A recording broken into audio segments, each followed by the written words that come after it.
দীঘায় গিয়ে প্রথম দিনে আমরা কি করলাম তাহলে চলো আজকে তোমাদের সাথে সেটাই শেয়ার করি। সবার প্রথমে কিন্তু অনেক ভোরবেলায় আমরা ঘুম থেকে উঠে পড়েছি। আর উঠেই কিন্তু আমরা সবার প্রথমে রেডি হয়ে নিচ্ছি, কারণ যেহেতু আমরা ঘুরতে গিয়েছি তাই বেশি লেট করা যাবে না। ঝটপট করে চাটা খেয়ে একদম রেডি হয়ে আমরা কিন্তু সবাই মিলে বেরিয়ে পড়েছি, কারণ রুমের মধ্যে বেশিক্ষণ থাকলে হবে না। ঘুরতে গিয়েছি, আগে ভালো মতন আগে ঘুরে নেব, তাই তো আমরা সবাই মিলে বেরিয়ে পড়েছি। হোটেল থেকে বেরিয়েই আমরা দেখি হোটেলের সামনে কিন্তু প্রচুর মানুষের ভিড়, কারণ তারা রুমে যাওয়ার জন্য দাঁড়িয়েছিল।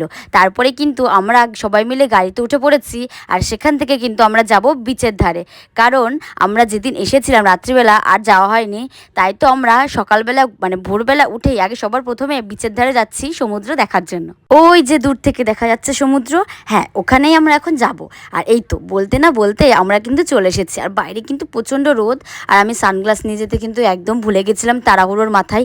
যাই হোক, এই বিচের ধারে আমরা চলে এসেছি, আর এই জায়গাটা কিন্তু হচ্ছে ওল্ড দীঘায়। আমি যে এত আনন্দ পেয়েছি সেটা আর বলার ভাষায় তোমাদেরকে বোঝাতেই পারছি না, কারণ আমি প্রথমবার যখন সমুদ্র দেখলাম, দেখার পরে তো আমার ভীষণ আনন্দ হচ্ছে। দেখো আমি কিন্তু জলের কাছে দৌড়ে দৌড়ে যাচ্ছি, জল কিন্তু আমার পায়ে আর আসছে না, মানে জলের ঢেউ, তার জন্য আমি এগিয়ে যাচ্ছি, জল কিন্তু সরে যাচ্ছে, তাতে আমি আরও বেশি আনন্দ পাচ্ছিলাম। আমরা যেই সময় গিয়েছিলাম সেই সময় কিন্তু চারপাশটা বেশ ফাঁকাই ছিল, মানে এমন খুব লোকজনের ভিড় কিন্তু দেখা যাচ্ছিল না। যাক, গিয়েছি আনন্দ করতে, আগে আনন্দ করে নিই। তারপরে কিন্তু আমরা এখানে সবাই মিলে অনেক ফটো তুলেছি, অনেক রিলস বানিয়েছি, সবাই মিলে আনন্দ ফুর্তি করেছি। তারপরে কিন্তু আমরা এখান থেকে বেরিয়েছি।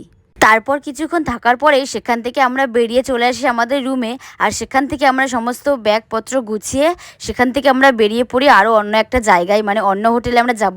আর যেই হোটেলটায় আমরা ছিলাম সেটা কিন্তু একদিনের জন্যই বুকিং করা ছিল, তার জন্য এখান থেকে আমরা সকাল সকাল বেরিয়ে পড়ছি অন্য হোটেলে যাওয়ার জন্য। তারপরে এখান থেকে আমরা ভালো মতো ব্যাগপত্র গুছিয়ে নিয়ে এখান থেকে আমরা সবাই মিলে বেরিয়ে পড়ি, গাড়িতে উঠে পড়ি ব্যাগপত্র নিয়ে। আর দেখো আমরা মানুষ 4 জন, কিন্তু ব্যাগপত্র হয়েছে কিন্তু আমাদের অনেক। যাক, বলতে না বলতে আমরা চলে এলাম হোটেলে, আর এখান থেকে সমস্ত কাজকর্মগুলো সব মিটিয়ে তারপরে আমরা কিন্তু একে একে চলে যাচ্ছিলাম আমাদের রুমে। আগের দিন রাত্রিবেলা আমরা যেই হোটেলটায় সবাই মিলে ছিলাম সেটা কিন্তু খারাপ না, সেটাও কিন্তু ভালো ছিল, তবুও সেটা আমাদের একদিনের জন্য বুকিং করা ছিল বলে সেটা আমাদের ছাড়তে হয়েছিল।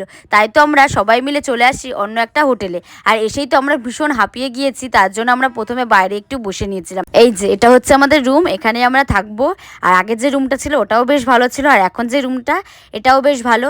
এক কথায় বলতে গেলে দুটো রুমই ভালো ছিল আমাদের। রুম দেখে সমস্ত ব্যাগপত্র রুমে রেখে তারপরে কিন্তু আমরা রুমের মধ্যে বসেছিলাম না, তারপরে কিন্তু আমরা সবাই মিলে বেরিয়ে পড়েছি। মানে আমরা সবার প্রথমে একটু চা খেয়ে নিচ্ছিলাম বাইরে, কারণ এখানে আমি যতবারই যেখানেই চা খাচ্ছি না কেন, চা কিন্তু আমাদের একদমই ভালো লাগছিল না, তবুও খাচ্ছিলাম। তারপরে কিন্তু আর বেশি দেরি না করে আমরা জগন্নাথ মন্দির দেখতে দেখতে চলে যাচ্ছিলাম আমার ভাই বোন মাসিরা যেখানে রয়েছে।